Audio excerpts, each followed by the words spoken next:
प्रेम से बोलिए सियावर रामचंद्र की जय। आप सभी भक्तों पर सीता माता और भगवान राम जी की कृपा सदा सर्वदा बनी रहे। प्यारे भक्तों, आज आप सभी श्रवण करेंगे पौष मास कथा अध्याय 6। इस अध्याय में सुनेंगे रामायण कथा राक्षसी तारका का संहार की कथा। गुरु विश्वामित्र के साथ राम लक्ष्मण कुछ इस प्रकार वन मार्ग में चले जा रहे थे, जैसे दो सिंह पुरुष रूप में चले जा रहे हो। उनकी अवस्था अवश्य किशोर थी, परंतु देह यष्टि से दोनों भाई बलिष्ठ योद्धा नजर आ रहे थे। वनवासी इन सुंदर छवियों को देखकर सम्मोहित हो रहे थे और साथ ही इस विचार से भी प्रसन्न हो रहे थे कि महर्षि के साथ आए दोनों क्षत्रिय कुमार उन्हें राक्षसों के अत्याचारों से मुक्ति दिलाने आए हैं। कैसा अनुपम रूप है दोनों का। कहाँ भयानक मुखों वाले निर्दयी राक्षस और कहाँ वे सुकुमार जो राम की प्रभुताई नहीं जानते। वे संदेहग्रह थे और जो जानते थे वो आनंद में डूबे हैं। वन मार्ग से राम लक्ष्मण देख रहे हैं कि आसपास के आश्रम उजड़े पड़े हैं, जैसे हाथियों का झुंड वहां से गुजरा हो। कहीं कहीं मानव की अस्थियां भी दिखाई पड़ती है, जो राक्षसों के अत्याचारों का प्रमाण है।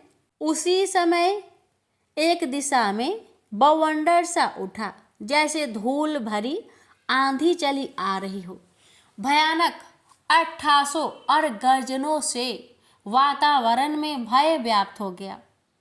महर्षि ने बताया कि यह राक्षसी तारका है, जो अपने दल के साथ मुनियों को भय देने निकली है। राम ने अपने अवतार के उद्देश्य का शुभ आरंभ यही से करने का निर्णय कर लिया और अपना धनुष कंधे से उतारकर हाथों में ले लिया। अनुज लक्ष्मण ने भी राम का अनुसरण किया। महर्षि को अपने पीछे सुरक्षित कर अब दोनों रघुवंशी राक्षसों के विनाश के प्रथम अभियान हेतु तैयार थे। राक्षसी तारका भयानक गर्जना करती हुई समीप आ गई थी। कैसा भयंकर रूप था। साधारण हृदय का व्यक्ति देख ले तो हृदय घात से ही प्राण त्याग दे।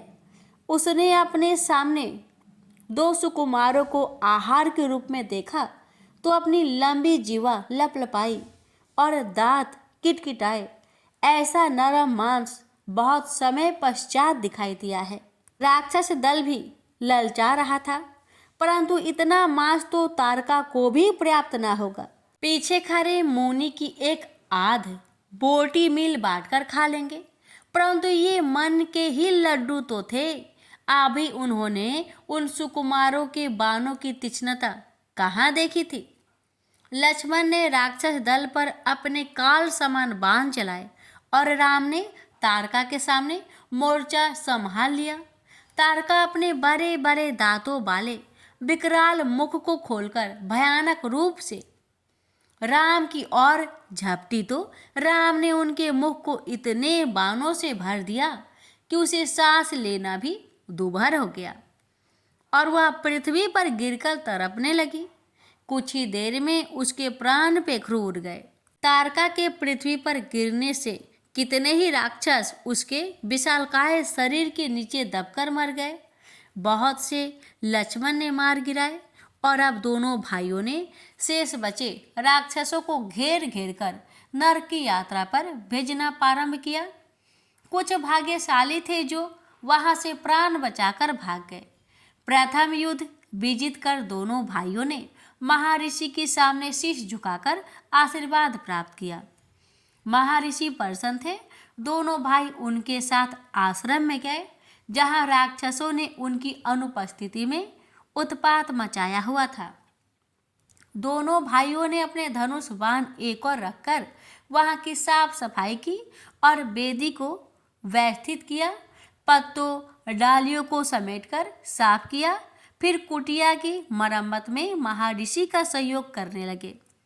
महर्षि बता रहे थे कि कैसे इन राक्षसों ने वनवासियों और मुनिजनों को पीड़ित कर रखा था। कुछ ऐसी हृदय विदारक घटनाओं का भी उन्होंने वर्णन किया जो राक्षसी प्रवृत्ति की चरम निर्दयता थी।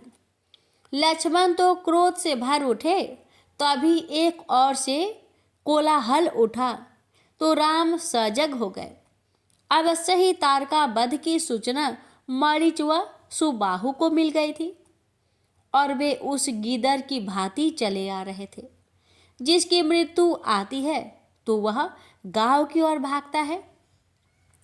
राम लक्ष्मण ने अपने धनुष बाण उठा लिए और राक्षस दल का विनाश करने के लिए तैयार हो गए। कुशल रण योद्धा की भांति उन्होंने व्यूह बना लिया था। दोनों भाई दोनों दिशाओं में मुख करके खड़े हो गए। राक्षस दल भारी शोरगुल करते बढ़े चले आ रहे थे। मारीच बड़ा विकराल और क्रूर लग रहा था। तारका को मारने वाले को सामने देखकर वह क्रोध से भर गया। वह जैसे ही एक बार में राम के प्राण हर लेना चाहता था, अतः अपना विशाल फरसा लेकर वह उनकी ओर दौड़ा। राम ने बिना फल वाले बाण का सिद्धांत किया और मारीच को लक्ष्य करके चला दिए। तेज हवा में जैसे कोई सूखा पत्ता उड़ जाता है, उसी प्रकार मारीच भी उस बाण के वेग से उड़ गया और कुछ ही क्षण में आंखों से ओझल हो गया। लक्ष्मण काल बनकर राक्षसों का वध कर रहे थे।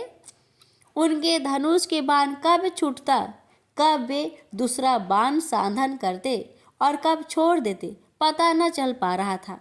राम ने सुबाहु को एक तीक्ष्ण काल सीरा के भयंकर प्रहार से उसकी गर्दन के आर पार छिद्र कर दिया था, जिससे रक्त की धारा बहने लगी।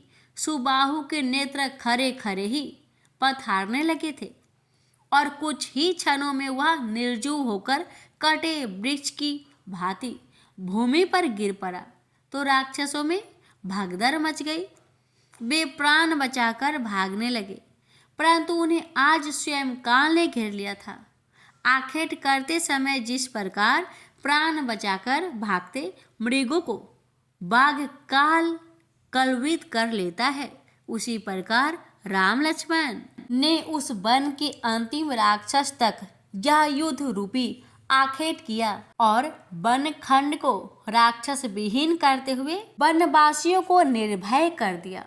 मुनि विश्वामित्र हर्ष से भर उठे। अब उनके और अन्य मुनियों की यज्ञ हवनों की सभी बाधाएं समाप्त हो गई थी। रघुवीर की कृपा से वनखंड भयमुक्त हो गया था। पुनः आश्रमों में रौनक लौट आई थी। वन से पलायन कर चुके वनवासी परिवार लौटने लगे। विश्वामित्र के आश्रम पर अपने मुक्तिदाता श्री राम और उनके अनुज लक्ष्मण को देखने वनवासी और मुनिजन चले आ रहे थे। वनवासी राम लक्ष्मण को क्षत्रिय योद्धा मानकर उनके शौर्य का गुणगान कर रहे थे, तो मुनिजन ज्ञानी उनकी प्रभुताई की स्तुति कर नमन कर रहे थे। जैसी दृष्टि वैसी सृष्टि यहाँ चरित्रार्थ हो रही थी। मुनि विश्वामित्र का आश्रम अब पर्वस्थान बन गया। धर्म में चर्चाएं होने लगी। हरि कथा सुनाते सुनाते विश्वामित्र के कितने ही दिन इसी आनंद में बीत गए। प्रेम से बोलिए सियावर रामचंद्र की जय। प्यारे भक्तों, अब आप सभी श्रवण करेंगे पौष मास की महापुण्य फल देने वाली कथा कि किसी गांव में एक धर्मपाल नाम का भक्त रहता था। दिन भर भगवान की भक्ति में मग्न रहता था। दिन भर भजन कीर्तन करना उसका यही नित्य कर्म था। वह राजपाल ब्याह नहीं कर रहा था। क्यों? क्योंकि वो चाहते थे कि वे जैसे है, जैसे उनका भगवान में मन लगता, भगवान में भक्ति था, दिन रात भजन कीर्तन करते, वैसा ही उन्हें कोई कन्या मिल जाए तो ब्याह करेंगे, अन्यथा नहीं। कुछ दिन बीतने के बाद तभी धर्मपाल के एक रिश्तेदार ने उन्हें बताया कि तेरी लायक एक कन्या मिल चुकी है।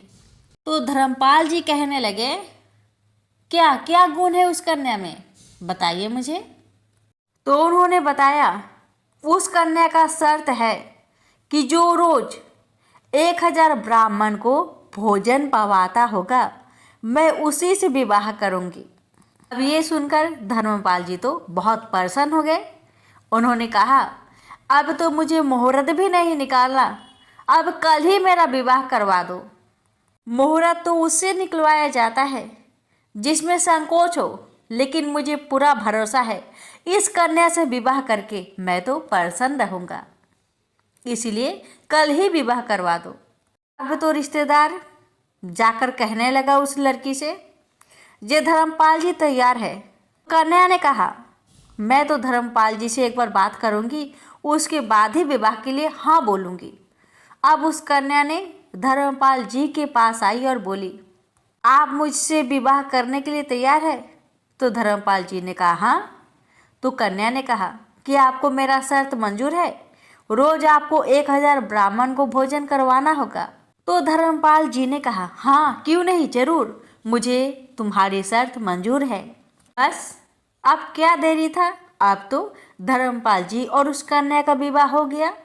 अब तो रोज धर्मपाल जी 1000 महात्मा को भोजन पवाते थे। अरे भक्तों, कभी कभी ऐसा भी हो जाता था कि 1000 संतों की जगह में कभी कभी 1100 संत आ जाते थे, कभी कभी 1050 संत आ जाते थे। फिर भी धर्मपाल जी खुशी खुशी उस संतों को भोजन पवाते थे। अरे भक्तों, मैं आपको बता दूं कि जो धर्मपाल जी थे वो करते कुछ नहीं थे, कमाते कुछ नहीं थे। उनके पिता, उनके दादाजी, उनके परदादा जो गुप्त धन रखे थे, उसी धन से वह अपने नियमों का पालन करते थे, संतों का सेवा करते थे, संतों को भोजन पवाते थे। अब देखिए आगे क्या होता है। ये होता है कि पूर्वजों का धन 1 साल चला, 2 साल चला, 3 साल चला, अब तो धन धीरे धीरे समाप्त होने लगा। अब तो धर्मपाल जी बड़ी चिंता में पड़ गए कि कैसे 1000 संतों को भोजन पवाएंगे। बड़ी परेशान हो गए। धर्मपाल जी अपने पत्नी को कभी अपने चिंता के बारे में नहीं बताते, क्योंकि उनकी पत्नी का ही तो शर्त था, अगर धर्मपाल जी 1000 ब्राह्मण को भोजन कराएंगे तभी वह विवाह करेगी।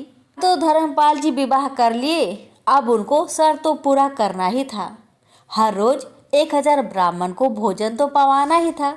अब कैसे पवाए, क्या करे। धर्मपाल जी दुकानदारों से कर्जा लेने लगे।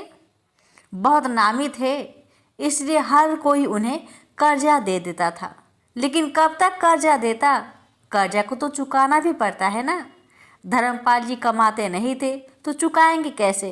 अब कर्जा लेते लेते 1 साल तक उन्होंने कर्जा से ही संत सेवा किया। अब तो दुकानदार भी उनसे अपना पैसा वापस मांगने लगे कि मुझसे उधार लिया था वो पैसा लौटाओ। अब धर्मपाल जी लौटाए कैसे, वो एक ही बात कहते, हाँ समय आने पर लौटा दूंगा। अब तो दुकानदार भी उन्हें कर्जा देने से इनकार कर देते हैं कि मैं आपको कर्ज नहीं दे सकता, आप पहले का कर्ज चुकाओगे तभी आपको कर्जा मिलेगा। हर दुकान वालों ने उस गांव में फैला दिया कि धर्मपाल जी अब पहले जैसे नहीं रहे, वो कर्जा लेकर कर्जा चुकाते नहीं हैं, इसलिए हम में से कोई भी उन्हें धन नहीं देगा। अब तो धर्मपाल जी की कर्जा मिलना बंद हो गया और उनकी इज्जत भी चली गई, लेकिन उनकी संत सेवा नहीं रुकी। अब आगे क्या होता है। धर्मपाल जी अब अपनी संतों की सेवा करने के लिए चोरी करने का निश्चय लिए कि अब वो चोरी करके ही संत को सेवा करेंगे। तो रोज रात को वो दुकान में जाते और दुकान से भोजन की सामग्री चुरा कर ले आते और उसी से संतों की सेवा करते। लेकिन वह गरीब लोगों के घर से चोरी कभी नहीं करते। जो अमीर हो, जिनके घर में धन दौलत की कमी ना हो, उन्हीं के घर में जाते और रसोई से भोजन की सामग्री उठा लाते और उसी से संतों की सेवा करते। भक्तों, अब होता ही ये कि पूरे गांव में हल्ला हो गया कि हर घर से चोरी हो रही है। धन दौलत रुपए पैसा इसकी चोरी हो ही नहीं रही। हो रही है तो रसोई घर से दाल चावल आटा नमक रसोई की सामग्री की चोरी हो रही है। और कौन है जो ऐसा कर रहा है? पूरे गांव में तहलका मच गया। अब तो गांव के हर एक एक घर में पहरादारी बढ़ा दी गई, जिससे धर्मपाल जी को चोरी करने में बहुत दिक्कत होने लगी। अब वो चोरी नहीं कर पाते थे तो करे तो क्या करे। अब धर्मपाल जी ने सोचा कि मैं उन लोगों का धन चोरी करूंगा जो लोग कभी संतों का सेवा नहीं करते, जो लोग भगवान को नहीं मानते, भगवान का भक्ति नहीं करते, उनका गुणगान नहीं करते, उनका ही धन चोरी करूंगा। अब वो ऐसे घर का पता लगाते जो लोग बहुत धनवान हो लेकिन भक्ति में ना हो। उन्हीं के घर से थोड़ा थोड़ा धन चोरी करके अपने संतों का सेवा किया करते थे। 1000 संतों को भोजन पवाते थे। इसी तरह दिन बीतने लगा। अरे भक्तों, आपको मैं बता दूं कि धर्मपाल जी जितनी भी धन का चोरी करते, उससे जितना भी भोजन सामग्री लाते, उससे कभी उन्होंने कभी भोजन नहीं किया। उससे सिर्फ उन्होंने संतों को ही भोजन पवाया है। इससे भगवान जी का दिल दुखित हो गया। वो धर्मपाल जी से बहुत प्रसन्न हो गए। भगवान कहने लगे, देखो ये सब चोरी कर कर के मेरे संतों को पवा रहा है। भगवान कहने लगे, मुझे तो इस पर कृपा करने जाना ही होगा, अनुग्रह करने जाना ही होगा। तो ठाकुर जी क्या करते हैं, एक सेठ का रूप धारण करते हैं और सोने से भरी चेन, सोने की जुत्ती, सोने की अंगूठी, सोने की ढेर सारी हार पहनकर तैयार हो जाते हैं। ये देखकर रुक्मणी जी कहने लगी, हे भगवान, आप इतना सुंदर से सज धज के कहाँ जा रहे हैं? भगवान कहने लगे, देवी मैं अपने भक्त से मिलने जा रहा हूँ। तो रुक्मणी जी कहने लगी, हे भगवान मैं भी जाना चाहती हूँ, कृपा करके मुझे भी ले जाइए। भगवान कहने लगे, नहीं देवी नहीं, आप मत जाइए, आपसे अपराध बन ही जाएगा, आप मत जाइए, आप मेरे उस भक्त को पहचान नहीं पाएंगी। तो देवी ने हाथ जोड़कर कहा, हे भगवान कृपा करके मुझे भी ले जाइए, मुझे भी उस भक्त से मिलना है जिसे आप मिलने जा रहे हैं, कृपा करके मुझे ले जाइए। तो श्री कृष्ण भगवान ने कहा, चलिए देवी आप भी तैयार हो जाइए। तो रुक्मणी जी सेठानी बन गई, पूरा सोने की गहनों से लदी बहुत सुंदर से बंधन कर भगवान के सामने आ गई। भगवान को तो धर्मपाल जी को दर्शन देना ही था। आप भगवान सेठ और सेठानी बनकर चल पड़े। अब इधर धर्मपाल जी क्या कर रहे थे, वो आधी रात को जंगल के रास्ते में छुप कर खड़े हो जाते और जो भी अमीर घरों के लोग आते उन्हें लूटकर संत को भोजन पवाते थे। हुआ ये, धर्मपाल जी रात को जंगल के रास्ते में छुप कर बैठे हुए थे। मन में ये सोचे थे कि कोई अगर धनवान व्यक्ति मिल जाए तो उसे लूट लूँगा और उसी से संतों को भोजन पवाऊंगा। अब तो उस रास्ते में कोई आया नहीं। आया कौन? सेठ जी बने ठाकुर जी। गहनों से लदे भगवान जी छम छम करके उसी रास्ते से आ रहे हैं। धर्मपाल जी उन्हें देखकर बहुत प्रसन्न हो जाते हैं कि बाप रे बाप, ये तो बहुत अमीर होगा, बहुत धनवान दिख रहा है। ये सारा सोना अगर मैं चुरा लूँगा तो 2 साल की व्यवस्था मेरी हो जाएगी, चोरी चकारी करना ही नहीं पड़ेगा 2 साल तक। और फिर पीछे से सेठानी जी, रुक्मणी जी सेठानी के रूप धारण करके आ रही थी। ये देखकर तो धर्मपाल जी बड़े खुश हो गए और कहने लगे, बाप रे बाप, ये तो 5 से 10 साल तक व्यवस्था आ रही है। इन दोनों को लूट लूँगा तो मुझे तो 15 से 20 साल तक चोरी चकारी करना ही नहीं पड़ेगा। जैसे ही धर्मपाल जी के पास में सेठ और सेठानी पहुँचे तो धर्मपाल जी कहने लगे, या जय श्री कृष्ण जय श्री राम। ये सुनकर तो सेठ पूरा गुस्सा आ गए और कहने लगे, मेरे सामने भगवान का नाम मत लो, तुम तो पाखंडी हो जो भगवान के नाम लेते हो। इसी गांव में एक चोर है जो चोरी करके संतों का सेवा करता है, वो भी पाखंडी है।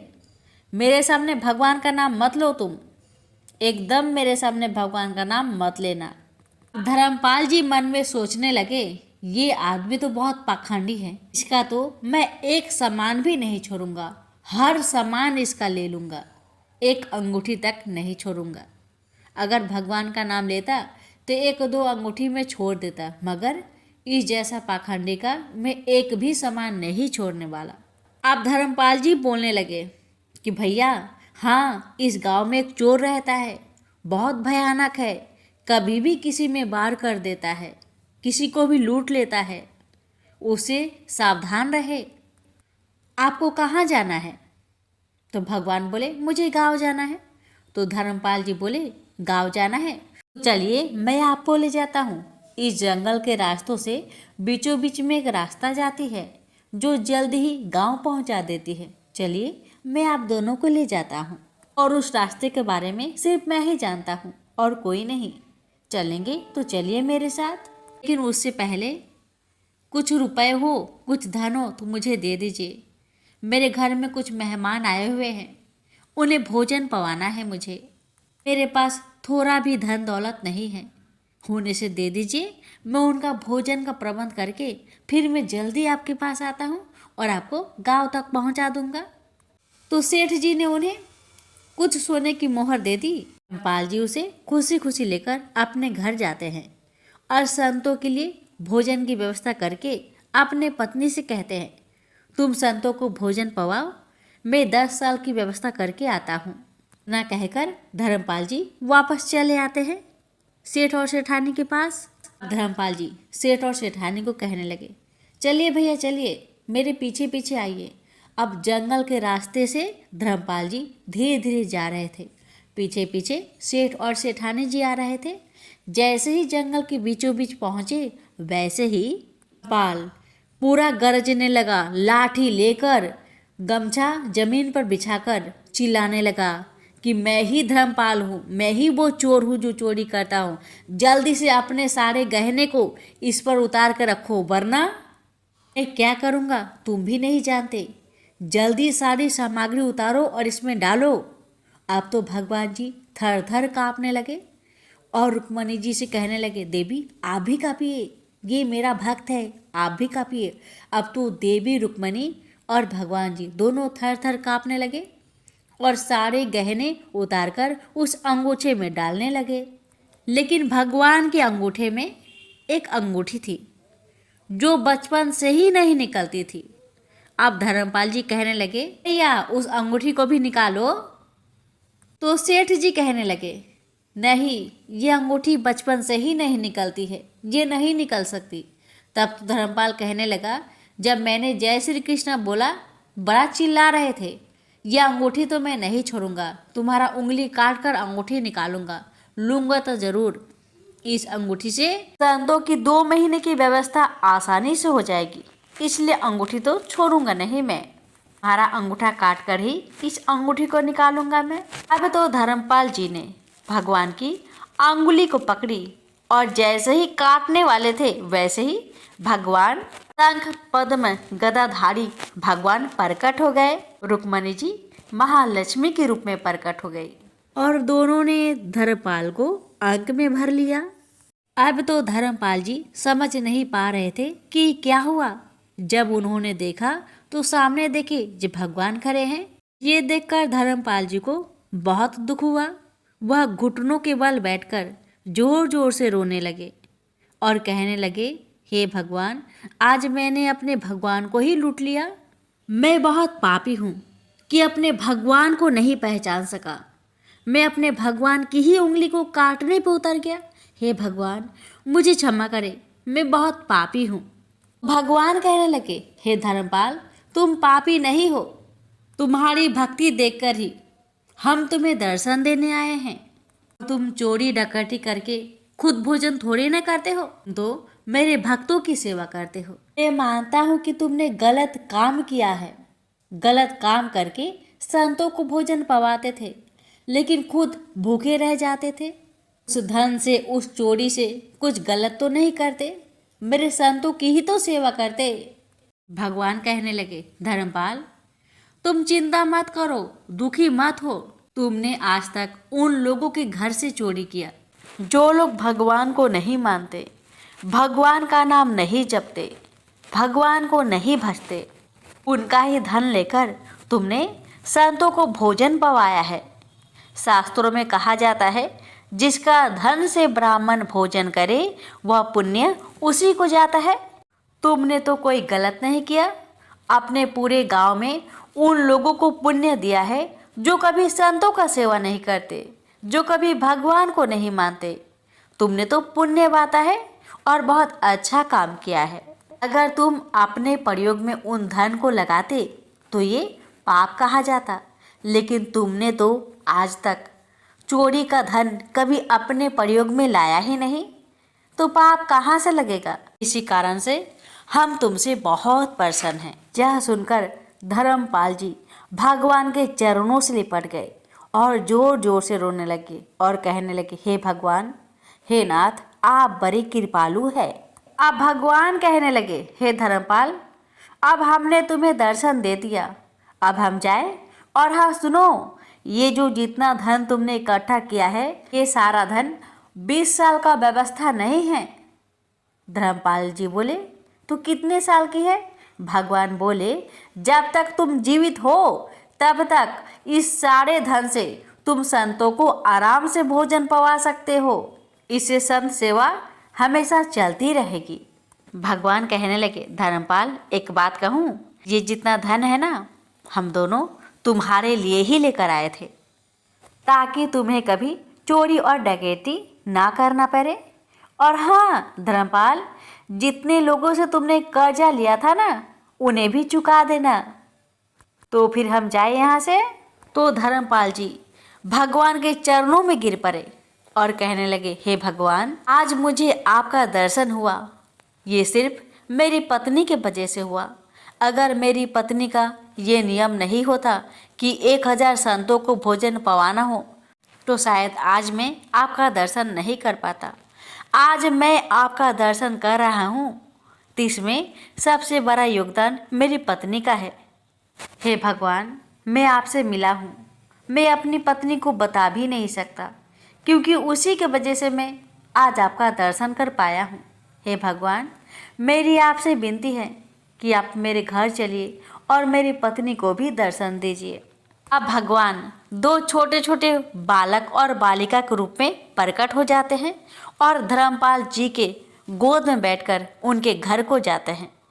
जैसे ही धर्मपाल जी अपने घर को पहुंचते हैं और अपने पत्नी को पुकारते हैं, देखो कौन आए हैं, जल्दी आओ। जैसे पत्नी बाहर आती है तो धर्मपाल जी के गोद में रुक्मणी जी, कृष्ण भगवान छोटे छोटे बालक के रूप में बैठे होते हैं। तभी धर्मपाल जी की पत्नी कहती है, ये बालक कौन है? तो धर्मपाल जी कहते हैं, ये बालक नहीं, ये तो साक्षात द्वारिकाधीश हैं। तभी भगवान और रुक्मणी जी अपने असली रूप में प्रकट हो जाते हैं और दोनों पति पत्नी को दर्शन देकर भगवान वहां से प्रस्थान कर जाते हैं। प्रेम से बोलिए, भक्तवत्सल भगवान की जय। जय श्री कृष्ण। राधे राधे।